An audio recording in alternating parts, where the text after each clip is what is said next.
छपरा से इस वक्त की बड़ी खबर आ रही है, जहां शराबबंदी वाले बिहार में कानून की खुलेआम धज्जियां उड़ाई जा रही हैं। छपरा के पानापुर थाना क्षेत्र के धनौती गांव से एक वीडियो वायरल हो रहा है, जहां स्थानीय चौकीदार खुलेआम शराब पार्टी करता नजर आ रहा है। वीडियो में साफ देखा जा सकता है।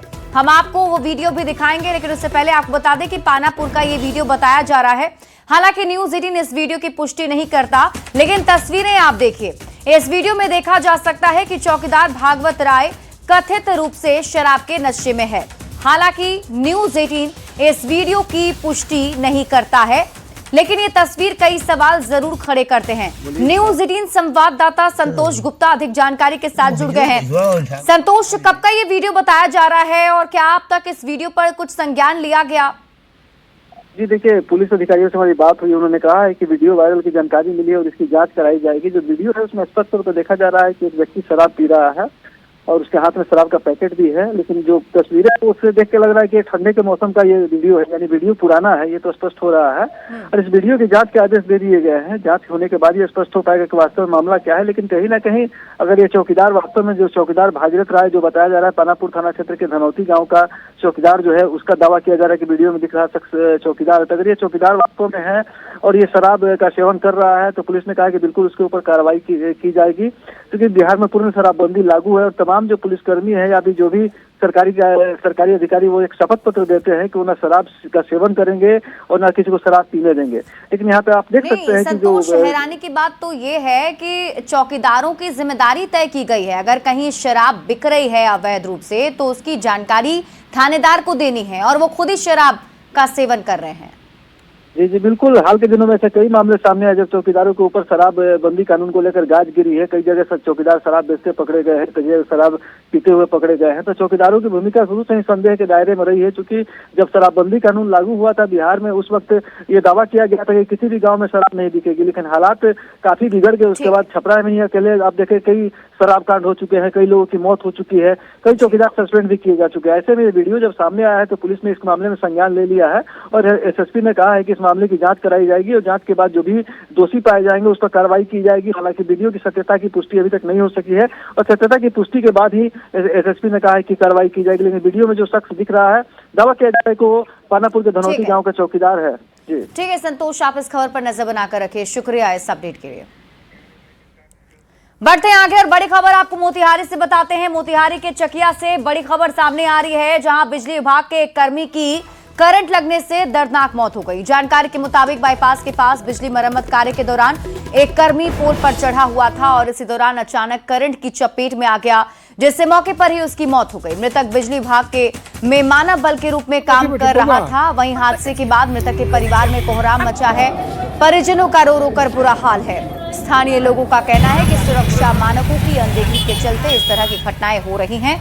वहीं विभाग की ओर से अभी तक कोई आधिकारिक बयान सामने नहीं आया है। क्या हुआ है? क्या हुआ? मेरा बेटा के लाल लगा के कैसे क्या हुआ? पोस्टमार्टम में भेज दिया है, वो पोस्टमार्टम में भेज दिया।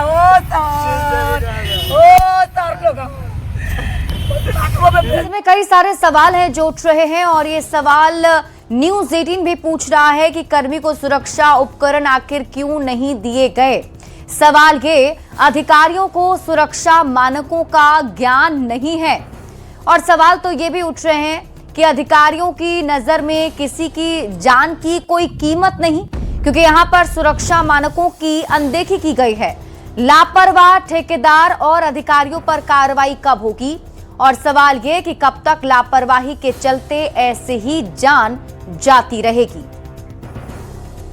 और अगली बड़ी खबर आपको लखीसराय से बताते हैं, जहां जमीन विवाद में एक युवक की हत्या से सनसनी फैल गई है। कबैया थाना क्षेत्र के वार्ड नंबर 17 में राजकुमार यादव उर्फ राजा की गला दबाकर हत्या कर दी गई। परिजनों ने पड़ोसी संजय यादव पर घर बुलाकर हत्या करने का आरोप लगाया है। उनका कहना है कि पुराने जमीन विवाद में साजिश रची गई। शव गांव के बाहर बहियार में मिला। पुलिस ने शव को पोस्टमार्टम के लिए भेज दिया है और एफआईआर दर्ज कर आरोपियों की गिरफ्तारी के लिए छापेमारी कर रही है।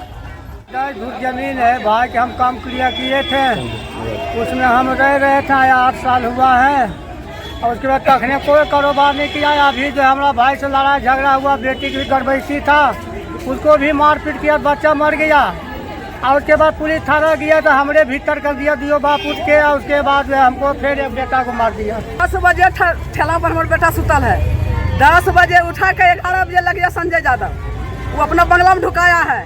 बंगला में मारा है पूरा में राजो यादव, रोशन यादव, सानो यादव, रामबालक के यादव है, दोनों बेटवा किनच के नीरज धीरज, ये सब मिलकर पिला करके मारा है, फसरी लगाया, आंख में छुरी मारा है, छावना में कत्ता मारा है, मार के घोड़ी हमरा घोड़ी पर लाद करके फेंका है ऊपर। क्या विवाद था आप लोगों में? उसको बोरिंग को भैंस तोड़ दिया, लग रहा लड़का ओकरा मन में कि यही तोड़ा। के बाद जो है कल रात में इनके पुत्र जो है वो बाहर में ही ठेला पे सोए हुए थे और वहाँ से ही इनको जाने और फिर सुबह जो है लाश पाए जाने की बात अभी तक संज्ञान में प्रकाश में आया है। इसमें हम लोग सभी पहलुओं पे जो है अनुसंधान कर रहे हैं। फिलहाल पोस्टमार्टम की कार्रवाई मेडिकल बोर्ड गठन करते हुए की जा रही है, चूँकि मृतक के शव पे जो घुटने पे कट का मार्क था और गले में लिगेचर मार्क भी पाया गया। इसके लिए मेडिकल बोर्ड के द्वारा ही पोस्टमार्टम किया जाना वो उचित प्रतीत होता है। छपरा से बड़ी खबर मिल रही है। संदिग्ध स्थिति में महिला की मौत हो गई। दहेज के लिए हत्या का आरोप लग रहा है। ससुराल वालों पर ही हत्या का आरोप लगा है। कोपा थाना क्षेत्र के सादपुर बली गांव की एक घटना बताई जा रही है। तो इस वक्त की बड़ी खबर आपको बता रहे हैं छपरा से, जहां संदिग्ध स्थिति में एक महिला की मौत हो गई है।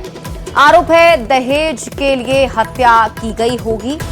हालांकि अभी पुलिस की टीम जांच पड़ताल कर रही है। ससुराल वालों पर हत्या का आरोप लगा है।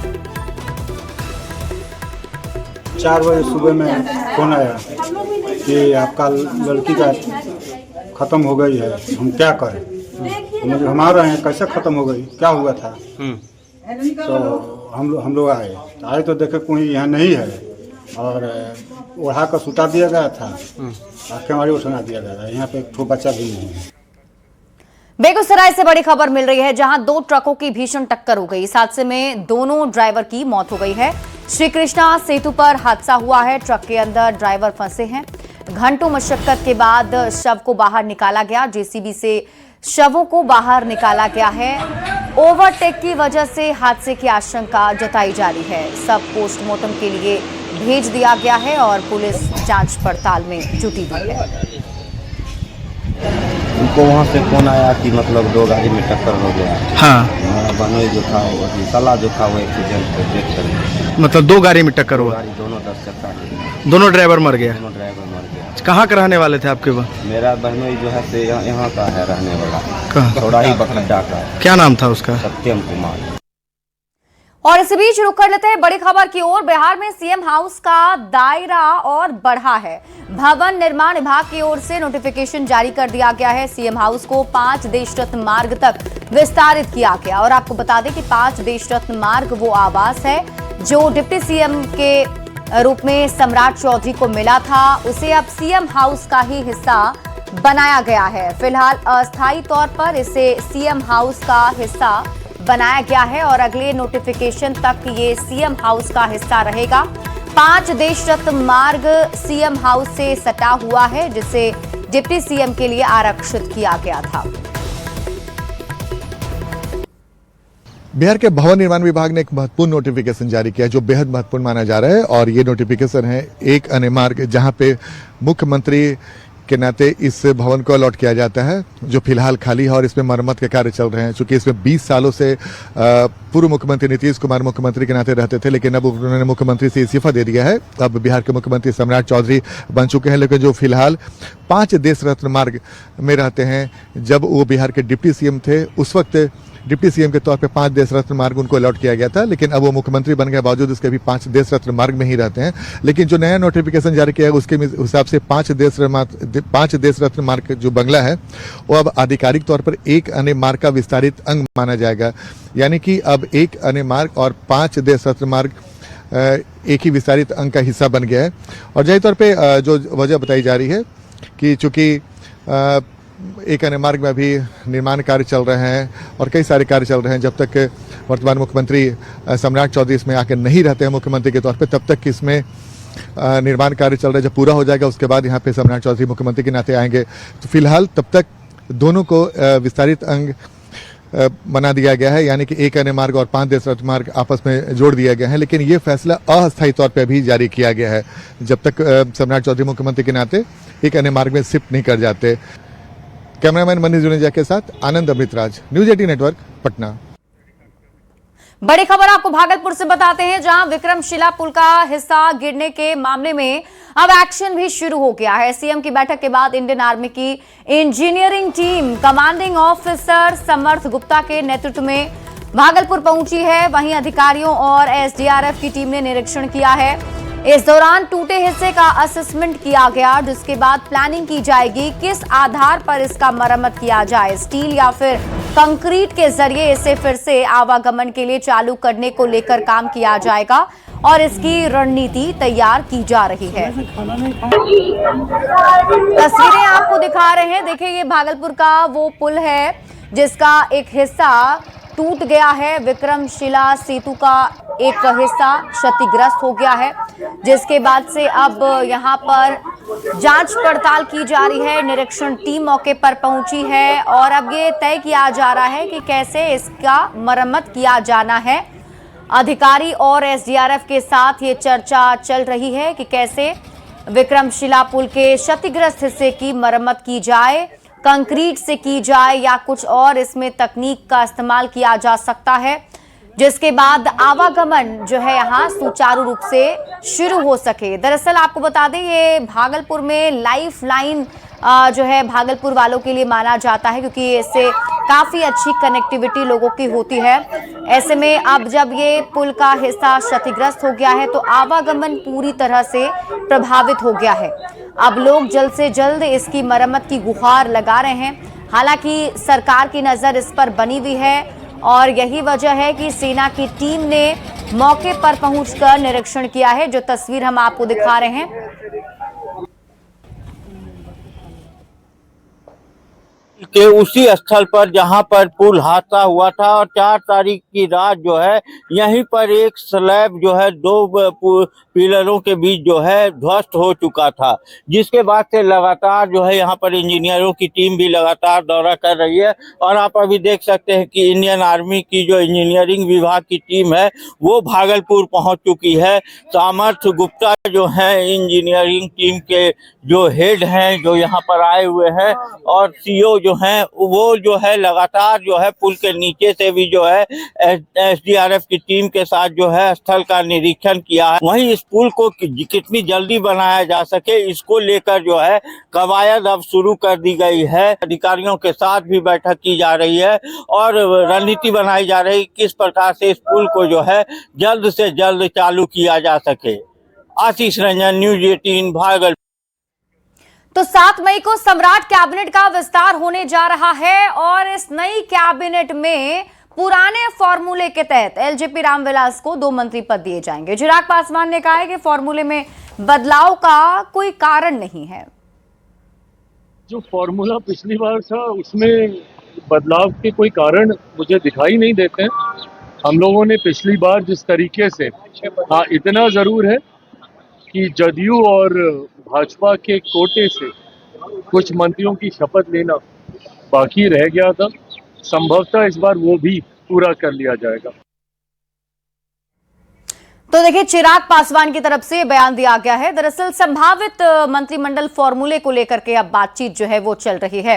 इसी बीच रुक कर लेते हैं बड़ी खबर की ओर। बड़ी खबर आपको बाढ़ से बताते हैं, जहां बख्तियारपुर स्टेशन पर ट्रेन की चपेट में आने से 2 महिला की मौत हो गई है। मौत का सीसीटीवी फुटेज भी सामने आ गया है। दोनों महिला रेल ट्रैक पार कर प्लेटफॉर्म से दूसरे प्लेटफॉर्म पर जा रही थी और इसी दौरान दोनों ट्रेन की चपेट में आ गई और दोनों की जान चली गई है। इसके बावजूद लोग हादसे से सबक नहीं ले रहे हैं और इसी तरह एक प्लेटफॉर्म से दूसरे प्लेटफॉर्म पर जा रहे हैं। ये हादसे की तस्वीर हम आपको दिखा रहे हैं। ये सीसीटीवी फुटेज आप देखिए। यहां पर एक प्लेटफॉर्म से दूसरे प्लेटफॉर्म जाने के वक्त लोग बढ़ते हैं आगे और बात अगली खबर की। आरा में मौसम के अचानक बदले मिजाज ने आरा शहर की पोल खोल दी है। तेज आंधी और जोरदार बारिश के बाद हालात ऐसे हो गए हैं कि दिन में ही अंधेरा छा गया और देखते ही देखते सड़कों पर पानी भी भर गया। पहले ही बारिश में नगर निगम के दावे फेल नजर आए। रमना मैदान, बाबू बाजार जैसे व्यस्त इलाकों में 1.5 से 2 फीट तक पानी जमा हो गया, जिससे लोगों को आने जाने में भारी परेशानी हो रही है। वाहन चालक जान जोखिम में डालकर गाड़ी चला रहे हैं। लोगों का कहना है नालों की सफाई नहीं होती, जिसकी वजह से हर साल यही हाल होता है। ये कहीं बारिश में देखिए, ये आरा नगर निगम की तस्वीर है। ये आरा का पौष इलाका है, बाबू बाजार का इलाका। और देखिए ये किस तरह से नालों की सफाई नहीं होने के कारण जो तस्वीर है वो देखिए नगर निगम की ये सामने आई है। और तकरीबन सड़क पर 1.5 से 2 फीट का पानी जो है वो लग गया है, जिसके कारण लोगों को काफी परेशानी का सामना करना पड़ रहा है। और ये पौष इलाका है। भैया ये पहला बारिश है, कैसा महसूस हो रहा है नगर निगम में? नगर निगम भैया बहुत कचड़ा काम है, बहुत कचड़ा काम है। देखिए नाला का स्थिति ठेहुना हुआ था ना, पानी में घुस के उधर से गाड़ी लेके आ रहे हैं। डर नहीं लग रहा था आने में? डर तो लग रहा है कि पैर हाथ गिरेंगे तो टूटेगा, लेकिन जाना भी है। पानी लगा है? अरे ठेहुन भर। गाड़ी की स्थिति देखिए, यहाँ देखिए। तो देखिए ये तस्वीर है उस आरा नगर निगम की, जिसको नगर निगम का दर्जा प्राप्त किए हुए तकरीबन 25 साल से ज्यादा हो गए हैं। और उसी नगर निगम की हम आपको तस्वीर दिखा रहे हैं। और उनको नगर निगम के चाहे अधिकारी हो या जनप्रतिनिधि हो, उनको देख करके थोड़ा सा उनका शर्म आनी चाहिए कि ये जो इलाका है वो उन्हीं के इलाके में आता है। और देखिए किस तरह से जो 4 पहिया वाहन है वो भी काफी खतरनाक ढंग से इस सड़क पर आ रही है। और इस सड़क पर 2 से 3 फीट पानी लगा हुआ है। इसके ठीक बगल में हम आइए आपको दिखाते हैं, ये आरा शहर के पौष इलाके की तस्वीर है। और ये जो दूसरी तस्वीर है ये आरा शहीद भवन से जो रास्ता जाता है इधर शहर गोपाली चौक की, और उसकी तस्वीर है। इसकी भी स्थिति वही है। और इसको देख करके शायद आप अंदाजा लगा सकते हैं कि नगर निगम के जो अधिकारी हैं वो कितने सक्रिय है नगर निगम के साफ सफाई और नाले की साफ सफाई को लेकर के। तस्वीरों में आप साफ तौर पर देख सकते हैं। बारिश के बाद जब ये हाल नगर निगम का है तो और बारिश होने के बाद क्या स्थिति होगी इसका अंदाजा आप खुद लगा सकते हैं। तो देखा आपने कि किस तरह से जो तस्वीर है हम आपको दिखा रहे हैं कि पहली ही बारिश में पूरा जो नगर निगम का इलाका है वो जलमग्न हो गया है। चंदन कुमार, न्यूज 18 भोजपुर। मुंगेर से बड़ी खबर मिल रही है, जहां सीएम सम्राट चौधरी ने मुंगेर में प्रस्तावित मरीन ड्राइव परियोजना का जायजा लिया है। बबुआ घाट में विकास कार्यों का सीएम ने निरीक्षण किया। सीएम ने अधिकारियों के साथ बैठक की। परियोजना को धरातल पर उतारने की बात मुख्यमंत्री सम्राट चौधरी ने कही है।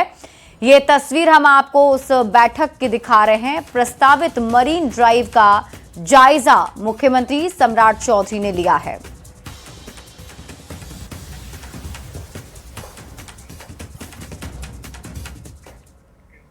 बढ़ते आगे, एक तरफ बीजेपी बंगाल, असम और पुडुचेरी में जीत का जश्न मना रही है, तो दूसरी तरफ बिहार में नए मंत्रिमंडल के शपथ ग्रहण की तारीख तय हो गई है।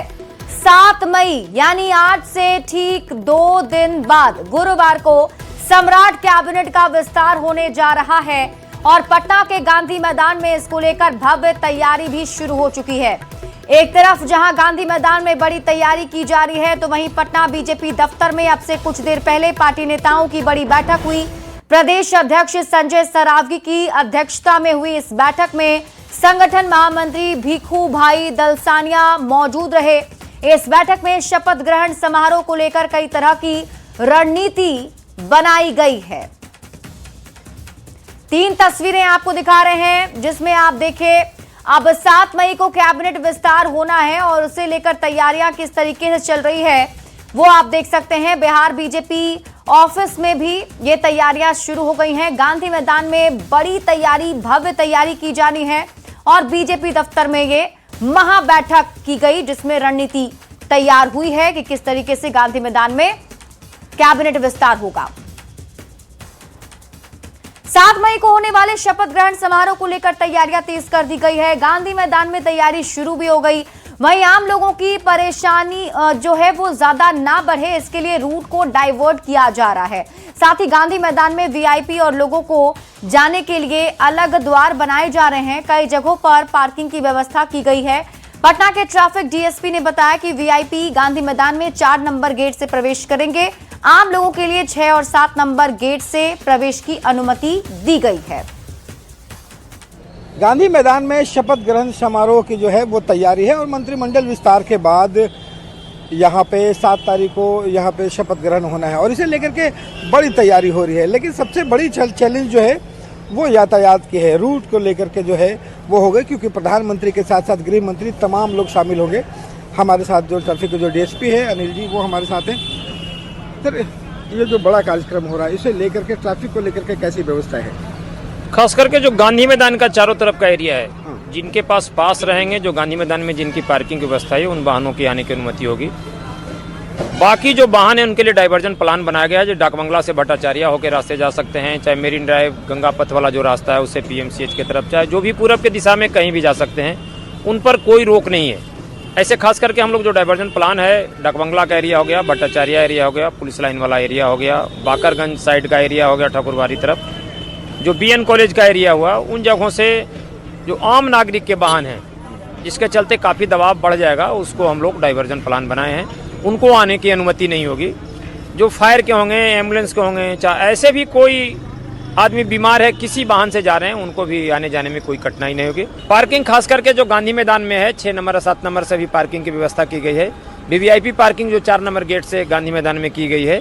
बाकी पार्किंग गंगा पथ के किनारे, गंगा पथ के उत्तर साइड में जो खाली स्थान है उन जगहों पर पार्किंग की जाएगी। बाकी कुछ जो अंत में जो हमारे वीआईपी कुछ रहेंगे, उनको ज्ञान भवन, जो बापू सभागार का जो है एसकेएम हॉल वाला एरिया है, इन जगहों पर मगध महिला का कुछ एरिया है वीवीआईपी के लिए, उन जगहों पर हम पार्किंग करेंगे। देखिए, ट्रैफिक को लेकर के पूरी व्यवस्था की गई है और कोशिश इस बात की गई है कि तमाम जो आम नागरिक हो वो परेशान ना हो। लेकिन इतना तय है कि 9 तारीख को अगर कोई निकले तो इन तमाम रूट के जो बदलाव हैं उसका ध्यान जरूर रखे, क्योंकि इससे परेशानियों से बचा जा सके। पटना से रविएश नारायण की रिपोर्ट।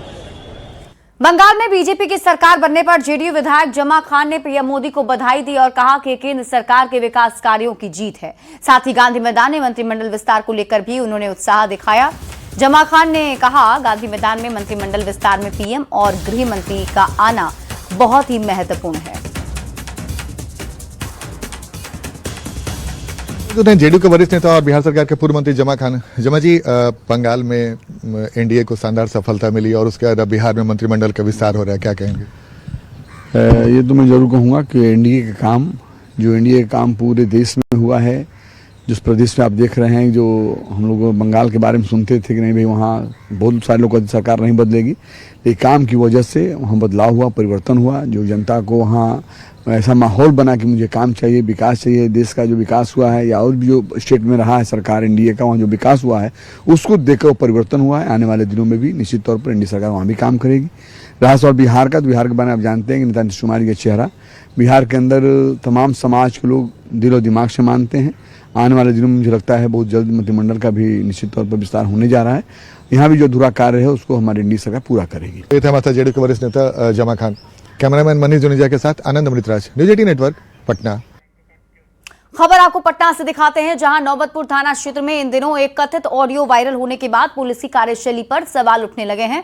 मामला बालू लदे ट्रैक्टरों से कथित रूप से अवैध वसूली से जुड़ा हुआ है, जिसका वीडियो भी सोशल मीडिया पर वायरल हो रहा है। बाद में उसे डिलीट करवाने के लिए पुलिसकर्मी एक व्यक्ति के घर पहुंच गए। जानकारी के मुताबिक कुछ दिन पहले एक व्यक्ति ने सोशल मीडिया पर एक पोस्ट किया था, जिसमें नौबतपुर पुलिस पर बालू लदे ट्रैक्टर चालकों से कथित रूप से पैसे वसूलने का आरोप लगाया गया था। वीडियो वायरल होने के बाद मामला क्षेत्र में चर्चा का विषय बन गया।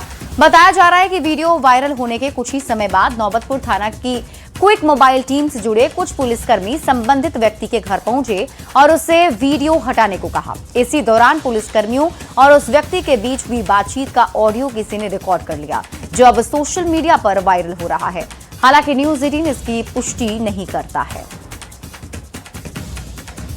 खबर आरा से है, जहां सहार प्रखंड क्षेत्र के अंधारी बालू घाट संख्या 38 पर संचालित तिरुपति एचपी कंपनी के खिलाफ मनमानी और अवैध खनन का आरोप लग रहा है। पंचायत समिति सदस्य रवि रंजन कुमार ने लिखित शिकायत पत्र भेजकर जांच कर कार्रवाई की मांग की है।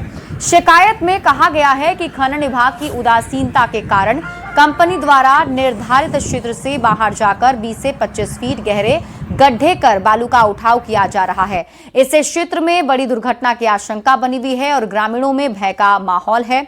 आरोप है कि विरोध करने पर कंपनी संचालक द्वारा स्थानीय ग्रामीणों को धमकाया जाता है।